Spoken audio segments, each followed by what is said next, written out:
હોસ્પિટલમાં પહેલી વખત એક જ દિવસમાં 19 પિત્તાશયના દુર્ભેદ્ય ઓપરેશન સવારે 8 વાગ્યાથી સાંજે 4 વાગ્યા સુધીમાં તારીખ 22મી જાન્યુઆરી અયોધ્યા રામ જન્મભૂમિ પ્રાણ પ્રતિષ્ઠાના પાવન દિવસે સ્મીમેરના 25 દર્દીઓ કે જેઓ પિત્તાશયની વિવિધ પ્રકારની પથરીના રોગોથી પીડાતા હતા તેઓને આ દિવસે દાખલ કરીને 23 જાન્યુઆરીના મંગળવારના રોજ 25 દર્દીમાંથી 19 દર્દીઓનો લેપ્રોસ્કોપીથી પિત્તાશયની થેલીના ઓપરેશન કરવામાં આવ્યા. 6 દર્દીઓ મેડિકલ ફિટ ન હોવાથી 25 ઓપરેશનની સંખ્યા શક્ય બની ન હતી.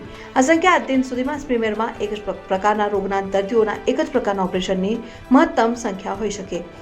આ ઓપરેશન સર્જરી ડિપાર્ટમેન્ટના સર્જનોની સામૂહિક મહેનત, એનેસ્થેસિયા ડિપાર્ટમેન્ટના સહયોગ અને નર્સિંગ સ્ટાફ તેમજ ક્લાસ 4ના કર્મચારીના પ્રયત્નોથી શક્ય બન્યું છે. ઓપરેશન થયેલ સર્વે દર્દીઓની સ્થિતિ સારી છે.